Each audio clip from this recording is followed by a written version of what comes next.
Hey guys, thanks for joining me. I just wanted to present to you Dr. Bruce Lipton, and in this lecture he blows away the scientific dogma that's been blocking the truth for all these years. He redefines and shows you that it's the cell that affects the environment and not the environment that affects the cell. Here we go.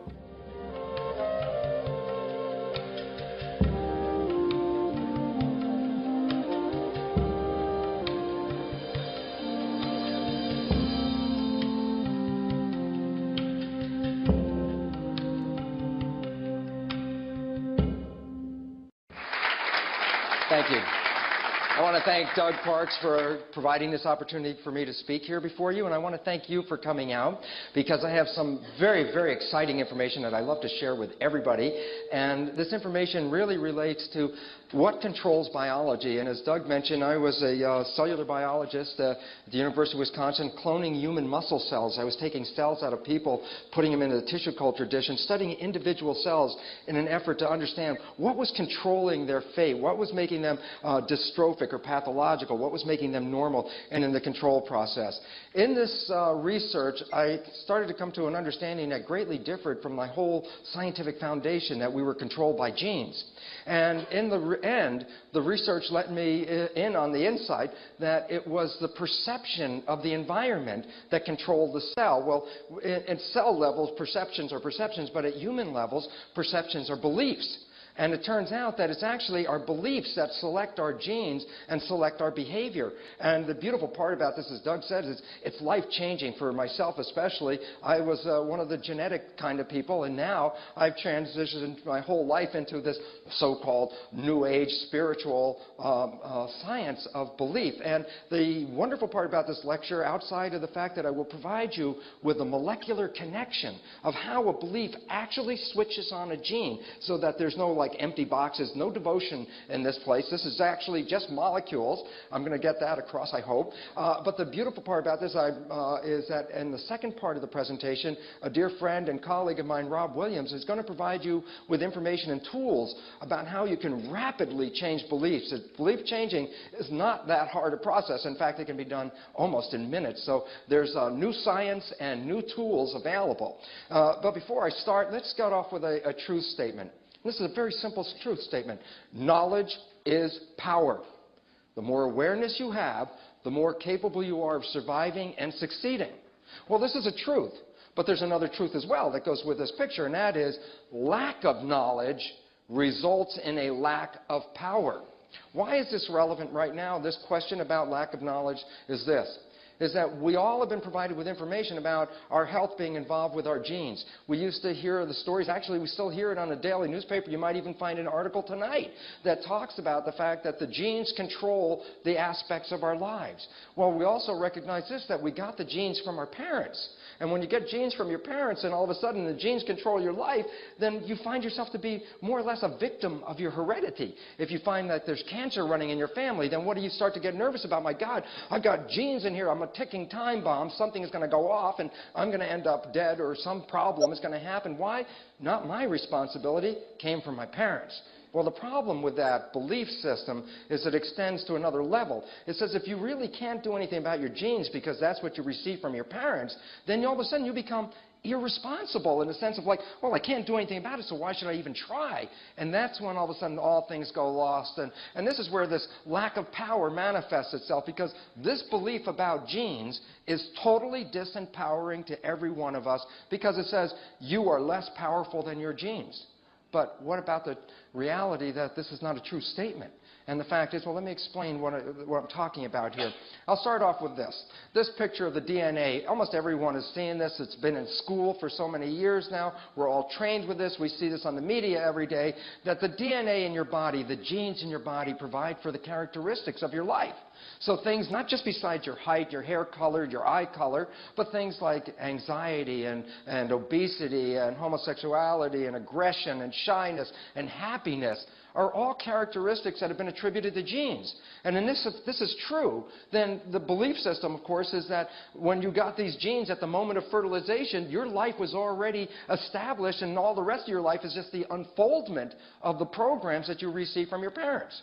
So the genes, and we're going to talk some science tonight, but it's not going to be that difficult, so bear with me on it, because, again, I don't want to leave black boxes in here, empty spaces where you have to have devotion. I'm going to show you the connection. The genes, the DNA molecules, are found in the cell, in the individual cell, in a structure called the nucleus. So almost all people have seen a cell with a nucleus in it. And virtually all the genes are in the nucleus. As it says right here in this paper, which is in a recent issue of Science, this is one of the most prestigious journals in the world today, it says here in the first sentence on this article, which was dealing with the whole issue dedicated to the role of the nucleus, first sentence, the nucleus is the command center of the cell.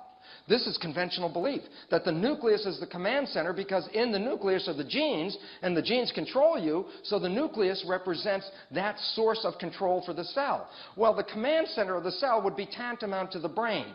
As I used to teach in medical school to the medical students, the cells, and this is an image of a cell, just a cartoon image of a cell. The cells make us up. We have approximately 50 to 75 trillion cells that make our body. Interesting point I used to teach them is this. There is no new function in your entire human body that's not already present in every cell. Every cell has a respiratory system, a digestive system, an excretory system, an endocrine system, an integumentary system, a nervous system, a reproductive system, an immune system. Basically, what I'm trying to tell you is this, that the cell and the human are structural functional counterparts of each other. Whatever's in the cell is in the human. Whatever's in the human is in the cell. So when I talk about the brain of the cell, or the brain of the human, as that element that controls the command center of the human body, when I come over here and just read what we just read off the Science journal that said the nucleus is the command center of the cell, this is because all the DNA is in here, then we get the assumption that the nucleus is the brain of the cell, which is what you anticipate if it's the command center. Well, that's an interesting concept for this reason. I'll ask you a simple question, and the question is this. If I take the brain out of any living organism, what is the immediate and necessary consequence of that action? Death. Absolutely. It's going to die. So what happens if I go to the cell and take the nucleus out of the cell? Well, if the nucleus is the brain of the cell, by definition, the cell is going to die. Here's the reality. I remove the brain from any organism and the organism dies. But if I go to the nucleus and remove the nucleus from the cell is totally unaffected by it. A cell can live for 2 or more months with no genes in it at all. And it's not just sitting there. It's doing everything it was doing before we took the nucleus out. It's moving around. It's communicating with other cells. It's eating. It's growing. It's able to eliminate waste and build up its structure. It recognizes toxins and moves away from them. Recognizes food, moves toward that. Basically, what am I telling you? I take all the genes out of the cell and I alter the behavior in no way. Meaning this, by definition, the nucleus cannot be the controlling center of the cell because the cell still has control with no nucleus. Well, wait, I took all the genes out and the cell still has behavior. The bottom line is that the genes do not control biology. This is a mistake. This is an assumption. It was made years and years ago. It was never proven scientifically, but it just seems so correct that we bought the story. And in fact, the cosmic joke just hit us not very long ago with the outcome of the Human Genome Project. Why was it a joke? And I'll tell you this. If the mechanism worked according to the way it's written in the textbooks, that the genes control biology, then there's the requirement that there has to be at least 120,000 genes to make a human. When the Human Genome Project's results were turned in, it turned out that there were only less than 35,000 genes. Over 90,000 genes are not present, which means this. It's not that the genes are absent. Our belief system was wrong. The genes do not control biology like we thought. So the Human Genome Project really pulls the rug out because they thought they were going to get the blueprint of how to make a human with all of these genes. And it turns out there are not that many genes. 2/3 of the genes are missing. Meaning we have to now understand a new way of looking at biology. Interestingly enough, though, the new understanding actually started to come out in the last 10 years. So everything I'm going to talk to you about tonight is science within the last 10 years. And the interesting part about it is this.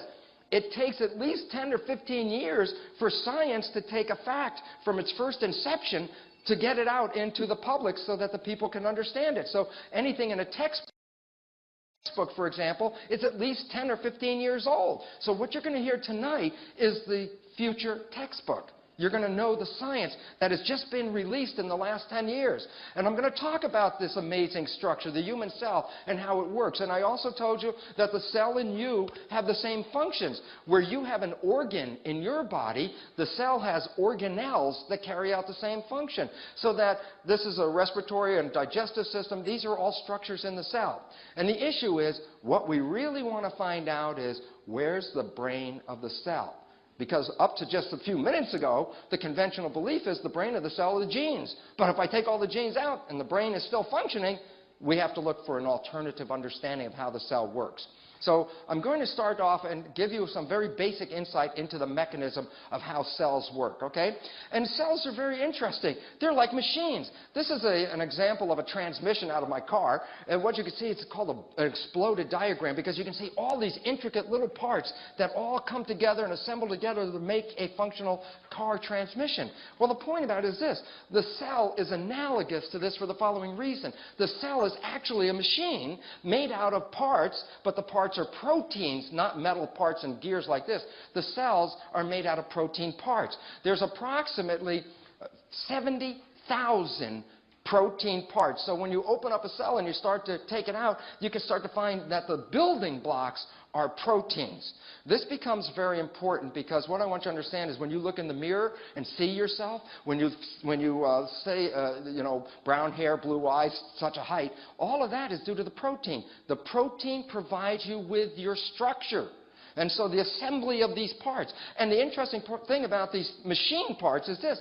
I can do a lot of the functions in a test tube. I can do digestion in a test tube. All I have to do is take the right enzymes, the proteins for digestion, put it in a test tube. It'll do digestion. I can do muscle contraction. I can take the actin and myosin, which are the contractile proteins, put them in a test tube and make them contract in front of your eyes. I can do respiration in a test tube. What I'm saying again, the cell is a machine. It's made out of parts. The parts interact with each other to create the complex thing we call life. Well, let's talk about the parts. As I said, there were 70 to 90,000 different protein parts that make up the human. Now, here's the interesting understanding about these parts. Of all the proteins, all of them are linear strings, just like this beaded string. Every protein is a beaded string. The beads are the subunits, the little beads are called amino acids. So when you go to the health food store and you're talking about buying amino acids, what are you buying? You're buying the little building blocks to make the protein. So what makes the difference between 70 to 90,000 different proteins? And the answer is this. First, they're all strings, as I said, so that's already a commonality. What's the difference? Two things. The length of the chain, how many amino acids are in the string, is variable from one protein to the next. And number two, and most importantly, the sequence of the colors which represent the different amino acids are making the characteristic of the protein. Now, it's hard for you to see how you get structure out of something that looks like a string of beads. So instead of beads, I'm going to use these as representatives of beads. These are little pipe fittings. I have three different, actually, shapes of pipe fittings. A 45-degree angle pipe fitting, a 90-degree angle pipe fitting, and a straight one. So three variations, and consider there are 20 different variations. I'm only showing you three.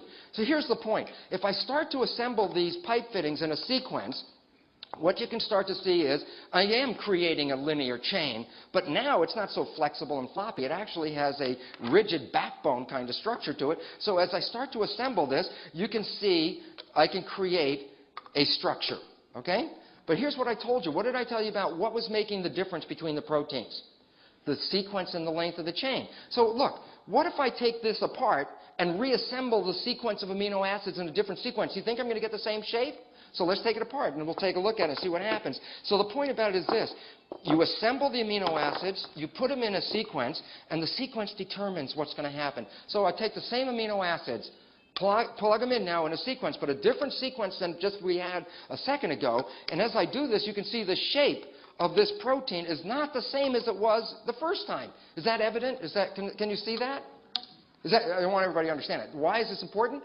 What's the point? The parts of the proteins have structure due to the sequence of these amino acids. Okay? Number two, how can I get 70,000 different parts? And the answer is this. By creating a chain with a different sequence of amino acids for each different protein. So you saw that, right? So now the bottom line is this. I have this particular protein.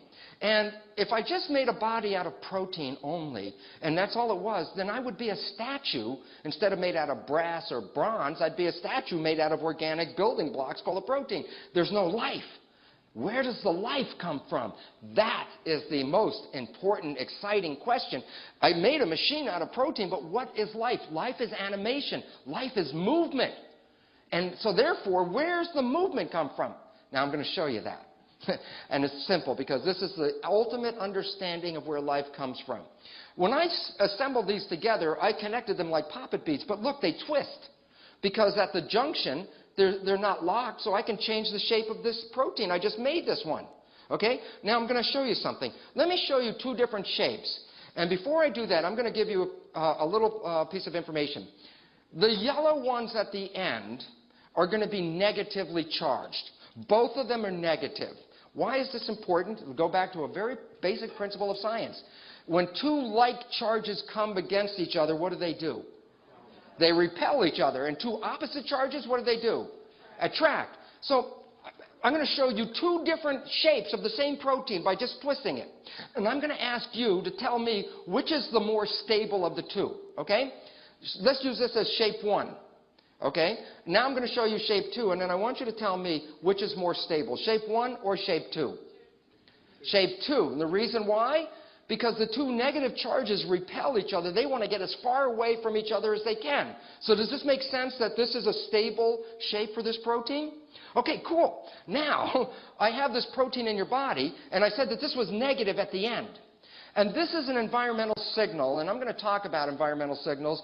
Signals are either other molecules or atoms or energy. Energy can be signals as well. But in this case, let's say it's a molecule. Let's say it's estrogen, a hormone.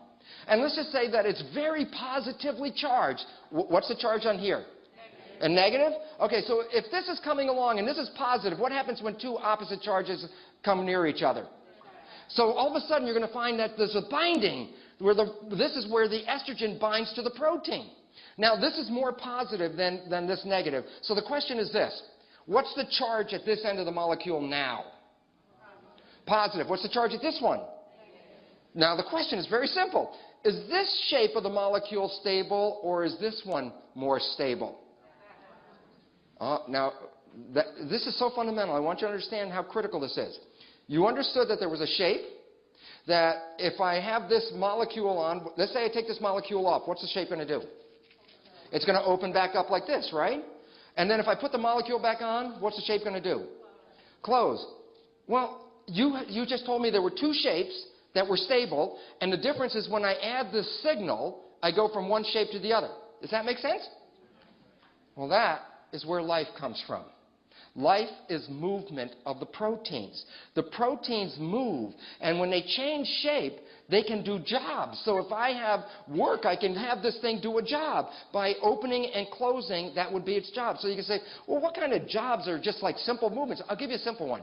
Let's say I'm a protein, and that this is the signal molecule, and I stand like this, and when the signal molecule hits in my hand, I go like that, and I let go of the signal. What happens if I let go of the signal? What's going to happen? I'm going to go back. And then another signal comes in my hand. Then what am I going to do? Go like this. And you say, well, that's a nice, simple movement, but what does that have to do with it? Well, if your house is on fire, and you have a bucket brigade, and I'm a protein in the middle, and somebody hands me the bucket, what am I going to do? Pick it from here and pass it to the other guy. Well, the point about it is very simply this. Proteins provide for my physical structure, but proteins can change shape when a signal binds to that protein. So all of a sudden it says that a static protein could just be sitting here, but the moment the signal shows up, the protein does something. Well, that something is hooked or actually used to do a job in the cell. So what is digestion? Here's an enzyme. It stands here. Here's the food molecule, and it gets caught in my hand, and I bring it together, and I rip it apart. That's all it is, ripping apart, digestion. So the bottom line is this. You're a machine. The structure of the machine is due to the protein parts. The proteins are all these linear chains made out of amino acids. That the final structure is due to the sequence of the amino acids and the charge. That's this critical part. When I balance the charge, the protein is stable. If I change the charge, the protein changes its shape. It's simple, but it's very basic science, okay? And here's the point about it is that, and this is interesting because this is right out of the Science journal, and this is backbone here, this protein in green, is the same one that's in yellow. And in this case, this is a protein that causes muscle contraction in your body. And it depends on this signal. The signal is calcium. When calcium shows up, it plugs into the hole. It changes the charge. And it causes the protein to change its shape from this inactive form, conformation 1, shape 1. When I add the signal, it goes to shape 2, the active form. If I take the signal away, then the protein goes back to the resting state. So there are two different shapes to the protein, an active and an inactive form, and the activity is now controlled by the signal. So basically it says that proteins provide for your physical structure, but proteins also provide for your behavior. Your behavior is the movement, the actions that you express in your life. And the movement comes from the movement of protein. So basically it says this, your behavior represents the action of a protein that interacts with a signal. And so that the signal activates the protein to move, and the movement generates behavior. Well, why this is important then, it says this. If I have just the protein and no signal, what happens? Nothing. So then action is really by what? Controlling the signal. So here's the point. The brain of the cell is the structure that controls the signals to tell the cell what to do in response to the environment.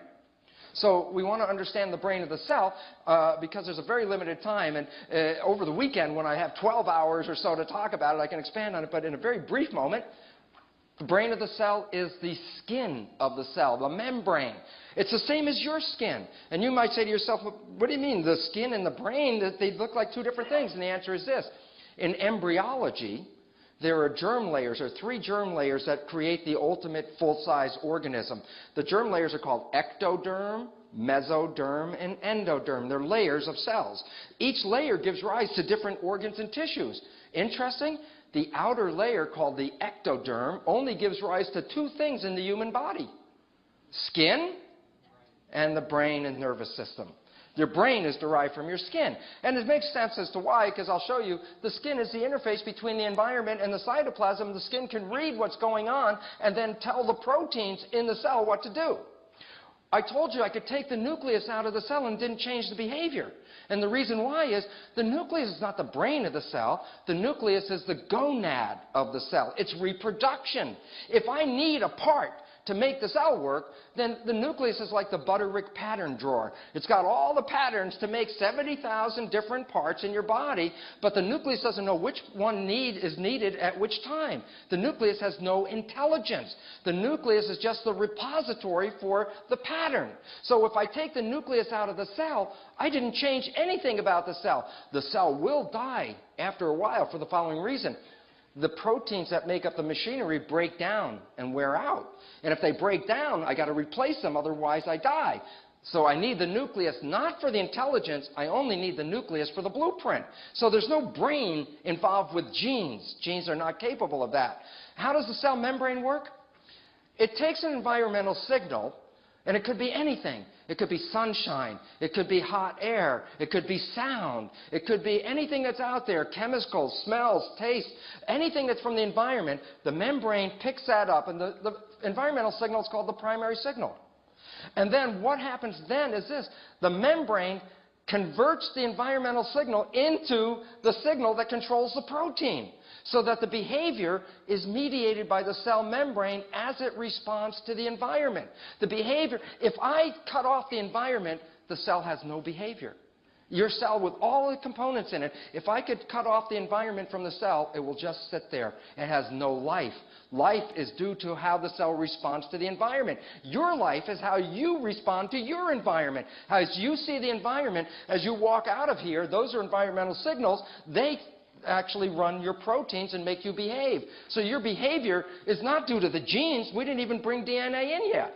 Your behavior is due to how you see the signal, which is called perception, and then convert that signal into selecting the right proteins for your responses. Okay? So now the issue is, how does this membrane work? Well, that's the beautiful part. It's relatively simple. Let me explain it. If we look at some cells growing on a petri dish, and we look at the skin of the cells, it's all bubbly looking, but at a higher magnification, this is what it looks like. At higher magnification, the skin is like a sandwich. It looks like a bread and butter sandwich, and there's this lipid layer right in the middle, and it's the oil that makes the skin a barrier, because the water in the environment can't go through the membrane, and the water inside the cell can't go through the membrane. So under the skin, there's a protected environment of which all the mechanisms can work.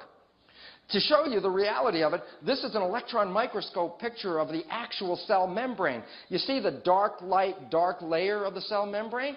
It really represents the layer of these molecules that look like this, okay? Dark, light, dark, so that the model and the image of the real picture are very much exactly the same thing. But this membrane isn't functional because I left out the most important part of the membrane. It's the proteins that we were talking about that are capable of responding to the signal and then activating a behavior. So when I look at the surface of the cell, actually, instead of being smooth, there are all these structures like antennas sticking up all over the surface and proteins built into the membrane. And that these proteins read the environment and convert that environmental signal into a behavior. Let me explain how it works. Here's the membrane. Here are two different proteins. I'm going to tell you right now, there are thousands and thousands of proteins in the cell membrane, but I can divide them into two groups. One group has antennas on it. And antennas are receivers, just like your television antenna on top of your house before cable. When you had an antenna on the top, what was its function? To pick up a signal. And then what happened to that signal? It was transmitted down the wire to the television, and the television converted the signal into something you could see. Well, here's the point. Many of the receptors in the cell have these antennas sticking up from the cell. So if I go back, these are the antennas sticking up from the surface of the cell right here.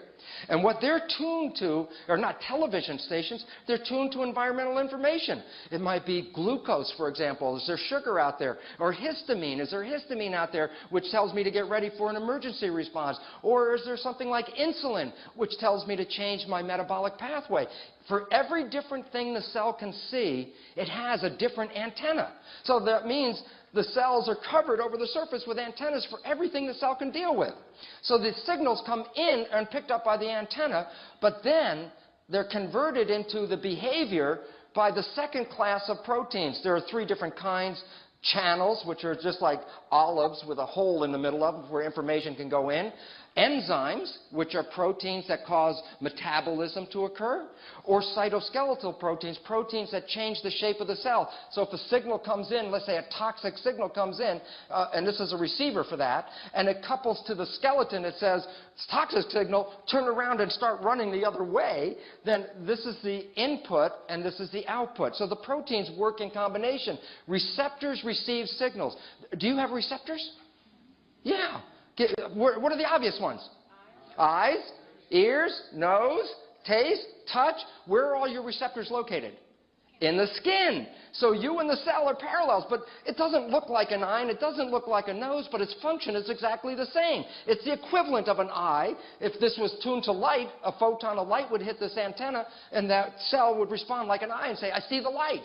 And once it sees the light, it has to convert that information, and it uses it by connecting to this, and I'm going to show you how that happens. So the input, the antenna, connects to the output, which makes the behavior. Let me explain how it works. So we'll use this model right here of a receptor. Let's see. This receptor is going to, I'm going to show it to you in dynamic motion. Here's my membrane, bread and butter sandwich. Here's my antenna, and this is the antenna scouring the environment for a signal. Look at the shape because the protein goes into the cell. Look at the shape. What happens when when a protein binds to a signal? Changes shape. Well, watch what happens. See, when the signal came in, and watch what happens when the signal goes away. Should I do that one more time so you can see that? Okay, basically it says this, is that the proteins are in the cell, that these receptors are migrating through the surface of the cell. Okay, here it is. Are you going to come start moving soon? Okay, here's the protein. It's scanning the environment, looking for signals. And let's say it's an insulin receptor. If there's insulin, I would activate the receptor. But look, no activation of the receptor. There's no change in shape. But when the insulin shows up, I change the shape. So if I'm inside the cell, if we were inside the cell and these proteins were hanging down from the ceiling, would you be able to tell if insulin was here or not by the shape of the protein? Yeah. So if you're inside the cell, you can tell what's going on outside. Okay? Now the next thing is this. After I receive a signal, I actually have to send a secondary signal into the cell to activate the behavior of the cell. So in this case, I'm going to use a channel, which is like an olive. And what happens is this. This protein moves around through the membrane. See, it's closed at the top. Nothing can get through. But when it opens, it makes a channel where signal molecules can shoot inside the cell. And the bottom line is this. The only thing that can go through this channel is what fits. If the molecule doesn't fit, it doesn't go through the channel. So basically it says this. In the resting state, the protein is closed. But when activated, the protein opens. And when it opens, it allows signals to go into the cell and coordinate the behavior of the cell. So now that we've looked at that, let's put the two together and then show you what is this mechanism that controls biology. The two together, the input and the output. This is looking for the environmental signal, and this is going to convert that signal into behavior. This is the connector. Look at the shape. Does it fit here, yes or no? Okay, so that means no signal is present. So no behavior. But when the signal shows up, I change the shape. When the shape is changed, then I connect it, open this one up, and see this? This is the signal that tells the cell to do something, and it's going to do whatever's connected to that. So the bottom line is the behavior of the cell is controlled by the input of the environment, and then the conversion of that input into a behavior signal that coordinates the function of the cell to respond to what's going on in the environment. Interesting point. If I cut the antenna off the cell so it cannot see anything, there's no behavior. The cell is totally comatose. It'll sit there, and what does that mean? It says then behavior is related to the signal. If there's no signal, there's no behavior. So it's like reflex, stimulus, response. The signal is the stimulus, and then the cell creates a response. So basically it goes like this. The receptor is the input. It reads the environment. The receptor then connects to the effector, which generates the behavior through a secondary signal. The primary signal, this is the secondary signal that activates the behavior of the cell. So that this unit is controlling a specific aspect of behavior. But there's like thousands of these different kinds of units simultaneously. So this is an example of just a switch. It's a switch. When insulin shows up, switch on metabolism. When histamine shows up, switch on protection. So for each different thing that's out in the environment, there's a switch that will activate the behavior of the cell. So basically, did you understand that as a switch, input-output? Well, then look at it this way. The function of the receptor is awareness of the environment, right? It sees. But I have to convert that signal into a biological action. So the function of the output guy, the effector, is to create a physical sensation or response to that signal. Is that understandable so far? Why is this important?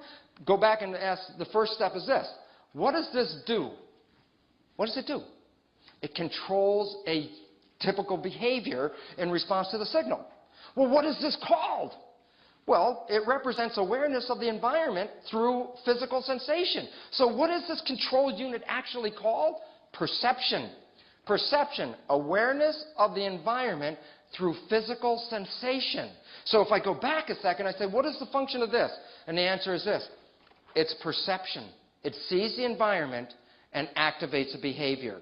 There's no DNA involved. There's no genes involved. All we're talking about is stimulus response. Stimulus comes in the receptor. response made by the effector. Okay? So the point about it is this simple first conclusion. It's very basic. Behavior, which is movement, this is behavior. Movement of protein is controlled by the signal, but via perception. So the bottom line is this. Perception controls behavior. If there is no perception, there's no behavior. And all of a sudden it's like, oh, well, that's number one. We didn't have genes involved yet.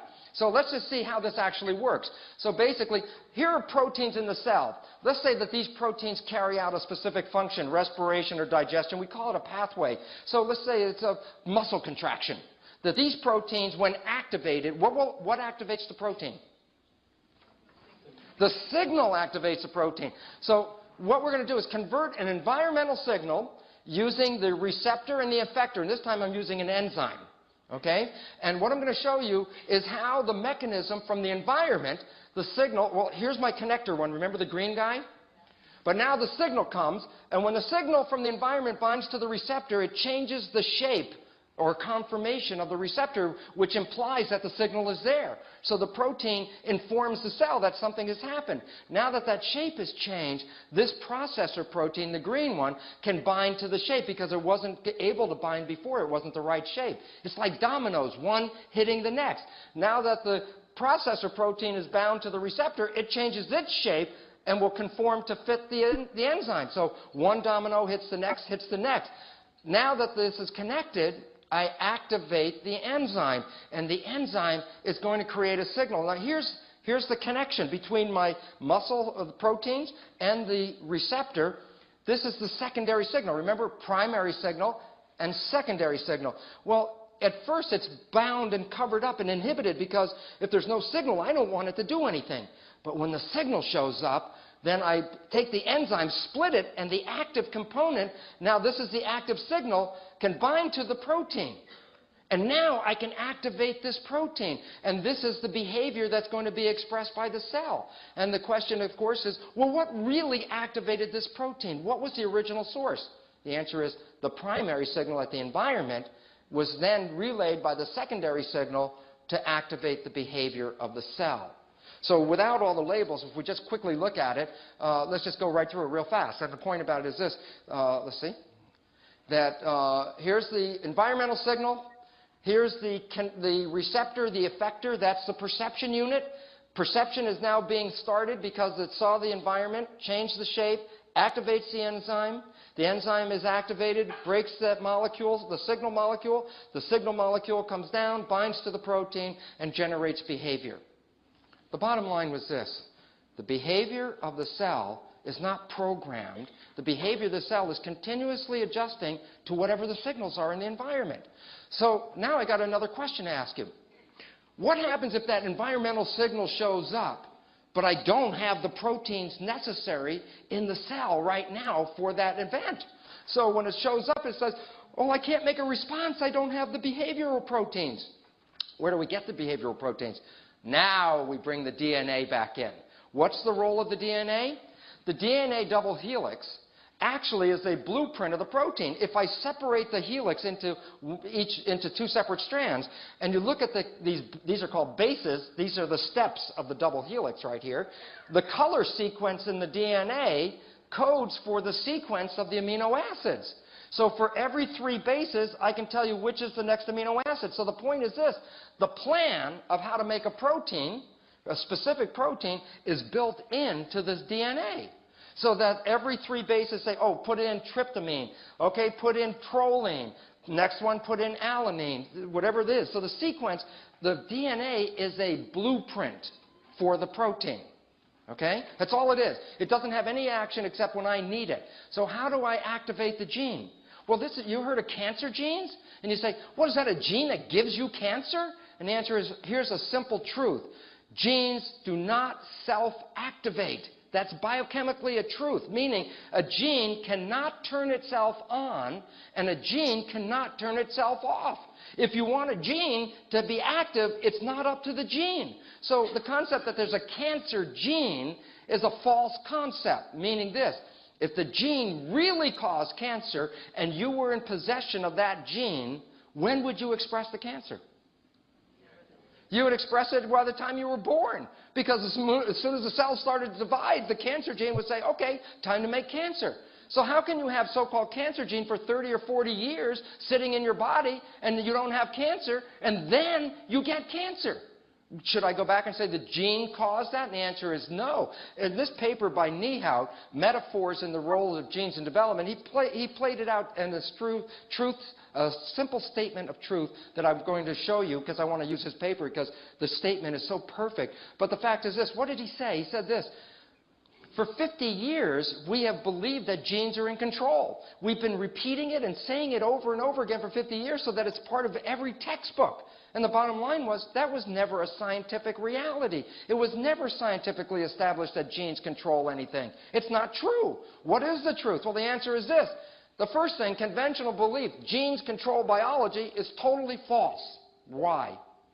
Genes can't turn themselves on. Genes can't turn themselves off. How are they going to control anything? They can't control themselves. So bottom line is, the genes aren't in charge. So the question is, if I need a gene to be activated, and why would a gene be activated? To make the proteins for the cell that needs to do the behavior. So the truth statement is this.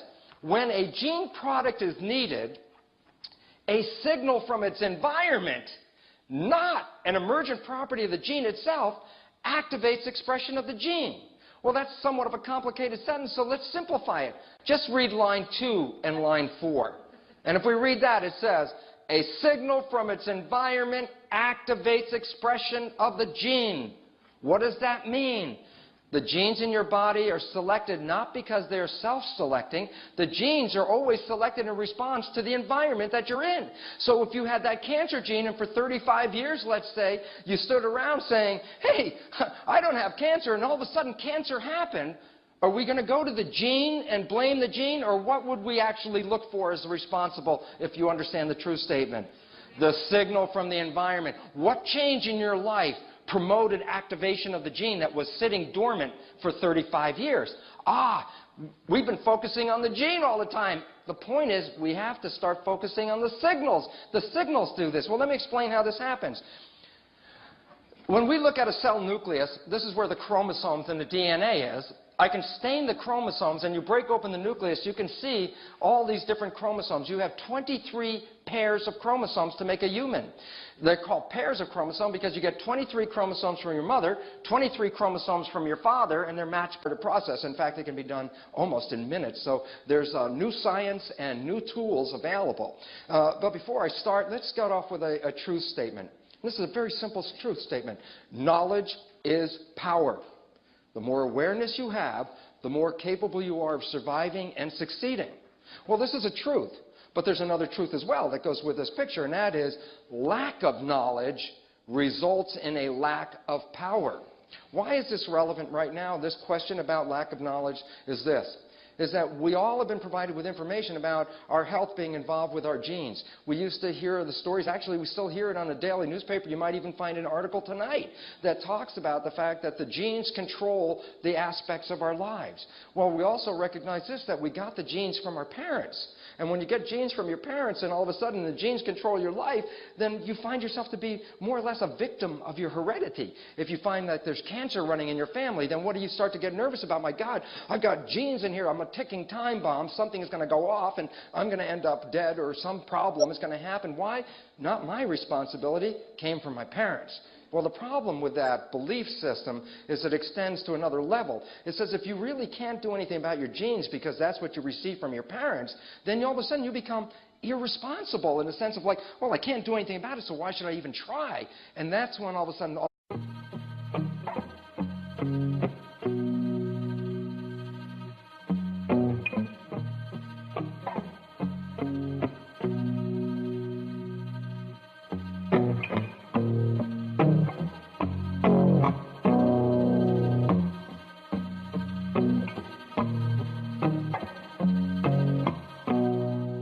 Hey guys, thanks for joining me. I just wanted to present to you Dr. Bruce Lipton, and in this lecture he blows away the scientific dogma that's been blocking the truth for all these years. He redefines and shows you that it's the cell that affects the environment and not the environment that affects the cell. Here we go.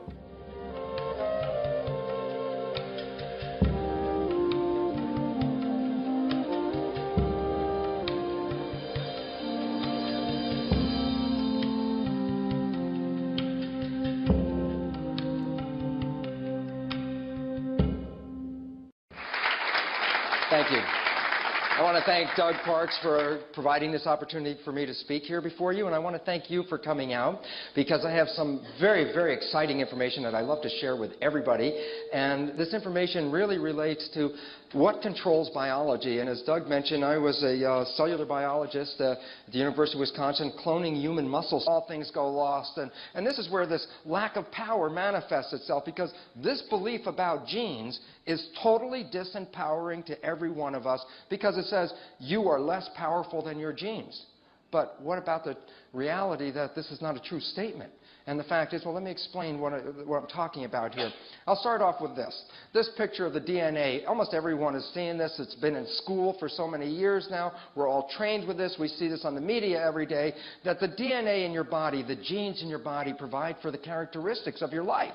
So things not just besides your height, your hair color, your eye color, but things like anxiety and obesity and homosexuality and aggression and shyness and happiness are all characteristics that have been attributed to genes. And if this is true, then the belief system, of course, is that when you got these genes at the moment of fertilization, your life was already established, and all the rest of your life is just the unfoldment of the programs that you received from your parents.